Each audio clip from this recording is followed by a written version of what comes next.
प्रिय विद्यार्थियों, साइंस के ऑनलाइन क्लासेस में आपका फिर से स्वागत है। कक्षा 6-7 के लिए आज आपके सामने फिर कॉमन वीडियो एक मौसम, जलवायु तथा जलवायु के अनुरूप जंतुओं द्वारा अनुकूल, यानी मौसम क्या है, जलवायु क्या है तथा जलवायु में जो के अनुरूप जंतुओं द्वारा उसके अनुकूल रहने वाले जंतुओं के बारे में चर्चा हम करेंगे यहाँ पर। तो आइए चलते हैं वीडियो की ओर। तो देखिए, आपको याद होगा जब पहाड़ों में आपने भ्रमण किया होगा तो आपने क्या क्या सामान आप लेकर गए थे, किस प्रकार क्या क्या समस्याएं आपके सामने आई है, उसका भी आपको अध्ययन होगा। और देखिए, आपने परिवार के बड़े बुजुर्गों को परिवार में मौसम के बारे में जानकारी करते हुए देखा होगा कि आज मौसम ख़राब है, आज अच्छा है, आज कल अच्छा था, आज अच्छा था, इस प्रकार की आप बातें करते हुए सुना होगा आपने। और जो मौसम का पूर्व अनुमान लगाया जाता है वो आपको देखो रेडियो, दूरदर्शन और दैनिक समाचार पत्रों में प्रतिदिन मौसम के बारे में जानकारी प्राप्त होती है। अंडरलाइन कर लेना आप यहाँ पर इनको। आइए मौसम की ओर चलते हैं। दैनिक मौसम की रिपोर्ट में पिछले 24 घंटों के अंदर ताप क्या रहेगा, आर्द्रता क्या रहेगी, वर्षा अगर होगी या नहीं होगी, इसके बारे में जानकारी प्राप्त होती है।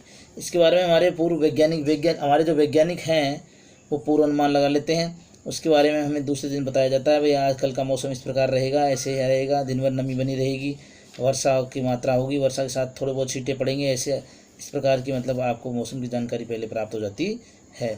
तो दैनिक मौसम की जानकारी हमें प्राप्त होती है। तो देखो, मौसम इस प्रकार वैज्ञानिक बता देते हैं, कोई सुबह कोहरा रहेगा, बाद में मौसम साफ हो जाएगा। शनिवार को तापमान ये था, अधिकतम न्यूनतम इतना है दर्ज किया गया है। रविवार को सूर्यास्त इतने बजे, सोमवार को इतने बजे होगा, ऐसे मतलब जानकारी हमें मिलती। मुझे आश्चर्य है कि इस रिपोर्ट को तैयार कौन करता है। तो आइए विद्यार्थी चलते हैं, इसकी और रिपोर्ट तैयार कौन करता है।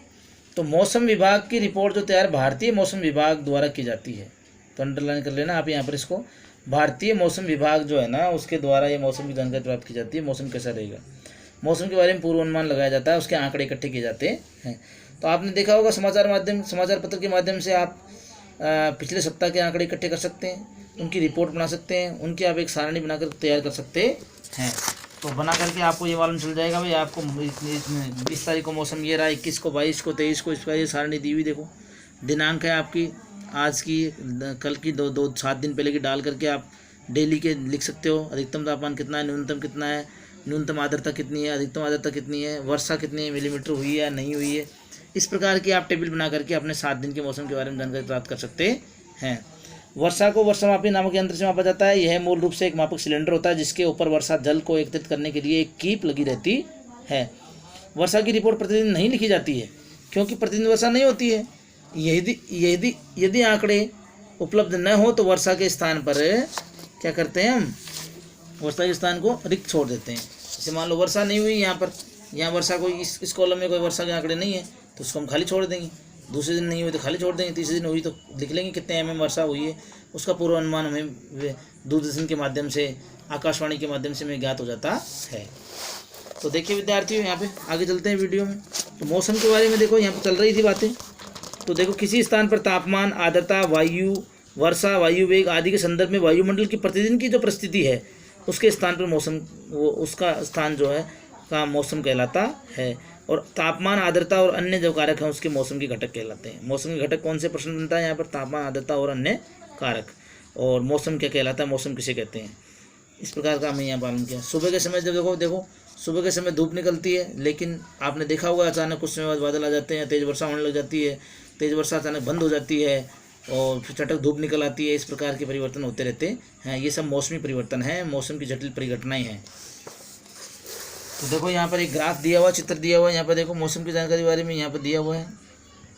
यहाँ पर देखो दिनांक दे रखी है, तापमान दे रखा है। सबसे अधिक तापमान 3 तारीख को रहा है, 3/8/2006 को 26 डिग्री सेल्सियस तापमान नोट किया है वैज्ञानिकों की आंकड़ों के अनुसार। सबसे कम तापमान है यहाँ पर 6 तारीख को रहा है, 22 डिग्री सेल्सियस। तो यहाँ पर एक ग्राफ दिया हुआ है, देखो ग्राफ के माध्यम से दिनांक और अधिकतम तापमान यहाँ पर डिग्री सेल्सियस में, यहाँ पर तापमान दिया हुआ डिग्री सेल्सियस में, यहाँ पर दिनांक दी हुई 3, 4, 5, 6। तो इस प्रकार ये है। अब आइए हम जलवायु के बारे में जानकारी प्राप्त करते हैं। जलवायु जो होती है, देखो जलवायु मौसम विज्ञानी प्रतिदिन मौसम संबंधी आंकड़ों को रिकॉर्ड करते हैं। पिछले अनेक दशकों में यानी मौसम के रिकॉर्ड किए गए आंकड़े इस प्रकार इकट्ठे किए जाते हैं। और मौसम का जो परिवर्तन होता है सूर्य के कारण होता है। सूर्य अत्यधिक ताप और उच्च ताप के कारण गैसों का विशाल गोला है और सूर्य की हमें बहुत दूर अधिक होता है, हमसे बहुत दूर है सूर्य, परंतु सूर्य की ऊर्जा, उत्सर्जित ऊर्जा इतनी अधिक होती है कि पृथ्वी के से इतनी दूरी पर होने के कारण भी वह हमें समस्त ऊष्मा और प्रकाश देता है। सूर्य ऊर्जा का प्राथमिक स्रोत है जो मौसम में परिवर्तन लाता है। तो सबसे जल्दी मौसम परिवर्तन का जो कारण रहा है वो हमारा सूर्य है। तो देखिए इस प्रकार आगे चलते हैं। ये है किसी स्थान के मौसम की लंबी अवधि, जैसे 25 वर्ष में एकत्रित जो आंकड़े के आधार पर बना मौसम का पैटर्न जो है उस स्थान की जलवायु कहलाता है। यानी 25 साल में मौसम कैसा रहा है, कम ज़्यादा वर्षा हुई है, सूखा हुआ है, अकाल हुआ है, तापमान ज़्यादा रहा, कम रहा, उस सब का डाटा जो एकत्रित किया जाता है ना, वो उस स्थान की जलवायु कहलाता है। तो जलवायु एक लंबे पीरियड की होती है, मौसम एक डेली प्रतिदिन का होता है, भाई कल का मौसम क्या रहेगा, परसों क्या रहेगा। और जलवायु एक लंबे पीरियड में होती है, जैसे 10 वर्ष के लिए, 20 वर्ष के लिए, 25 वर्ष के लिए, इस प्रकार। यहाँ पे आपको एक सारणी दी हुई थी, जनवरी में तापमान न्यूनतम इतना, दैनिक गति कुल वर्षा इतनी है, इस प्रकार की ये आंकड़े इकट्ठे किए गए हैं। कुल औसत वर्षा का अनुमान निकटतम पूर्ण संख्या में दिया गया है। उसके बाद ये जनवरी, फरवरी, मार्च, अप्रैल दैनिक तापमान वगैरह आपको यहाँ पर आप सारणी को देखकर पता है। तिरुवनंतपुरम केरल की है, ये जलवायु के बारे में जानकारी है। और यहाँ पर देखो जलवायु के जम्मू कश्मीर, श्रीनगर की जलवायु के बारे में दिया गया है। जनवरी के महीने में, फरवरी के महीने में कैसी जलवायु थी पूरे महीने की। जलवायु और अनुकूलन देखो, जलवायु और अनुकूलन। तो जलवायु का सभी जीवों पर गहरा प्रभाव पड़ता है विद्यार्थियों, क्योंकि जलवायु के अनुसार ही व्यक्ति को ढलना पड़ता है। जलवायु परिवर्तन के अनुसार ही वहाँ पे जो भी गतिविधियाँ होती है उसके अनुसार होती है। जलवायु में देखिए ध्रुवीय क्षेत्र वगैरह जो है, हमारे ध्रुवीय क्षेत्र में उष्ण कटिबंधीय वर्षावन में रहने वाले कुछ जंतुओं की चर्चा करेंगे हम यहाँ पर। जैसे कि ध्रुवीय भालू हैं, ध्रुवीय क्षेत्रों में रहने वाले, जैसे उत्तरी ध्रुव, दक्षिणी ध्रुव है। ध्रुवीय क्षेत्रों में कुछ परिचित्र जैसे कनाडा है, Greenland, Iceland, Norway, Sweden, Finland, America में आस्कला और रूस के साइबेरियाई क्षेत्र हैं, ये आपके कहलाते हैं ध्रुवीय क्षेत्र। Bharat, Malaysia, Indonesia, Brazil, Congo गणतंत्र, केन्या, युगांडा, नाइजीरिया कुछ ऐसे देश हैं जहाँ उष्णकटिबंधीय वर्षावन पाए जाते हैं। तो विश्व का मानचित्र आप देखेंगे तो आपको मालूम चलेगा ध्रुवीय क्षेत्रों को नीले रंग से दर्शाया गया है और उष्णकटिबंधीय क्षेत्रों को लाल रंग से दर्शाया गया है। ध्रुवीय क्षेत्र में देखो, जो ध्रुवीय क्षेत्र है में चरम जलवायु पाई जाती है। यह क्षेत्र सर्वाधिक बर्फ से ढके हुए रहते हैं। यहाँ वर्ष के अत्यधिक भाग में अत्यधिक सर्दी होती है और ध्रुवों पर 6 महीने तक सूर्यास्त नहीं होता है, बाकी 6 महीनों तक सूर्योदय नहीं होता है। सर्दियों में तापमान 37 डिग्री रहता है और इस प्रकार वहाँ पर रहने वाले जो जंतु उस प्रकार हमारे वातावरण के अनुसार वो ढाल लेते हैं अपना। जैसे ध्रुवीय भालू है, पेंगुइन है, और ध्रुवीय भालू के देखो शरीर पर सफ़ेद बाल पाए जाते हैं, गहरे बाल पाए जाते हैं, घने बाल होते हैं और जो बर्फ़ की चादर को पृष्ठभूमि का आसानी से देख सकते हैं। और ध्रुवीय भालू जो है आपका देखो, भालू का शरीर इतना शीतरोधी होता है कि वह धीरे धीरे चलता है ताकि शरीर का तापमान आवश्यकता से अधिक नहीं हो पाए। तो इस प्रकार यहाँ पर जो जीव जंतु है आपके वो उनकी क्षेत्रों के अनुसार उपस्थित रहते हैं। देखिए अब आगे आता है हमारे पास, यहाँ पर देखो आपको दे रखा है, यहाँ पे चित्र है एक ध्रुवीय भालू का, नहीं रुक जाए, ध्रुवीय भालू का चित्र देखो। यहाँ पर इसके परभक्षी और शिकार आसानी से इसे देख नहीं पाते हैं क्योंकि इसके ऊपर सफ़ेद बाल होते हैं, सफ़ेद चादर उसकी होती है, तो सफ़ेद में सफ़ेद मिल जाता है, इससे इसकी जानकारी प्राप्त नहीं होती, इसलिए शिकारी इसको आसानी से नहीं ढूंढ पाते हैं। इसके बारे में विस्तृत जानकारी देखिए, मौसम में किस प्रकार रहता है, ये कैसे रहता है, चित्र के माध्यम से आप देख सकते हैं। त्वचा के नीचे वसा की परत पाई जाती है, ये मोस्ट इंपॉर्टेंट फैक्ट है। इसके अंदर भालू के बारे में जानकारी है सारी, ठीक है। इन्हें बर्फ़ पर चलने के लिए सहायक होते हैं, ये आराम से बर्फ़ पर चल सकते हैं। इनके नाखून मुड़े हुए रहते हैं, पहने होते हैं। इस प्रकार की क्वालिटीज़ ये आपको दी हुई है।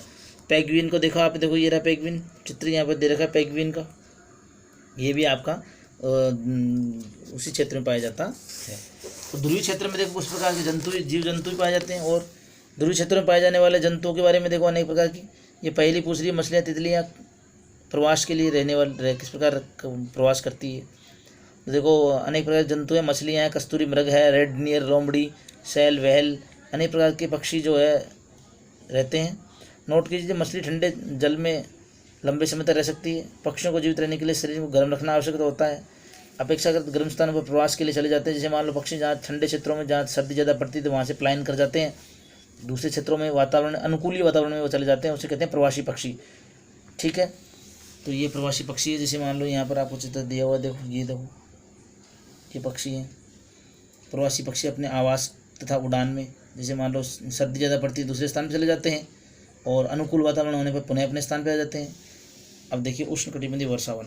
उष्णकटिबंधीय क्षेत्रों की जलवायु सामान्यतः गर्म होती है क्योंकि ये भूमध्य रेखा के आसपास रहते हैं, 0 डिग्री सेल्सियस जो भूमध्य रेखा है वहाँ।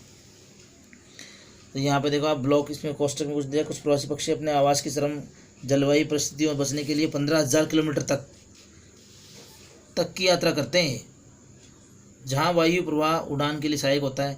यानी कुल मिला के कहानी क्या है कि जो पक्षी जो है हमारे, जो अपनी जलवायु की परिस्थिति को देखते हुए उचित जलवायु में ये जहाँ इनकी शरीर को सूटेबल जलवायु होती है वहाँ पर दूर दूर तक उड़कर चले जाते हैं।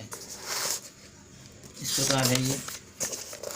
देखो यहाँ पर कुछ और दिया हुआ है। वर्षा वनों में पाए जाने वाले प्रमुख जंतु हैं, जैसे बंदर है, कपी है, गुरिल्ला, चीता, हाथी, तेंदुआ, छिपकली, सर्प आदि कीट पाए जाते हैं। और उष्णकटिबंधीय वर्षा वन में अनेक प्रकार के जंतुओं में सुनने की संवेदनशीलता शक्ति, तीव्र दृष्टि, मोटी त्वचा होती है, ऐसे वर्ण रंग की त्वचा होती है जो उन्हें आसपास के क्षेत्र में साथ मिलकर छद्मावरण करने में सहायक होती है। शेर और चीता इस प्रकार के पक्षी। हाथी के बारे में आपने सुना होगा। उष्णकटिबंधीय वर्षा वन में एक अन्य परिचित जंतु हाथी भी है, जो उष्णकटिबंधीय वर्षा वन में पाया जाता है। तो देखिए भोजन के लिए सभी जीव जंतु अपनी स्पर्धा के लिए जुटे रहते हैं, आपस में इनमें तालमेल रहता है भोजन कैसे प्राप्त करना है। इसके बावजूद हाथी आसानी से अपना भोजन जुटाने में समर्थ होता है। हाथी के लंबे कान होते हैं, बहुत हल्की ध्वनि को सुनने में सहायक होते हैं। वर्षा वनों की गर्म और आर्द्र जलवायु में हाथी को ठंडा रखने के लिए उसके कान सहायक होते हैं। तो इस प्रकार ये आपका वीडियो समाप्ति की ओर है। तो ये प्रमुख कुछ शब्द दिए हैं, इसको देख लें, आप नोट कर लें। उम्मीद करता हूँ आपको वीडियो अच्छा लगा होगा, आप अच्छे से स्टडी करके इसको प्रयास करेंगे। असाइनमेंट आपको डाल दिए जाएंगे और अच्छी तरह से तैयार करिए, अच्छी मेहनत कीजिए, अच्छी सफलता प्राप्त कीजिए। मिलते हैं एक और अगले वीडियो में आगे बैक टू बैक। ओके, धन्यवाद।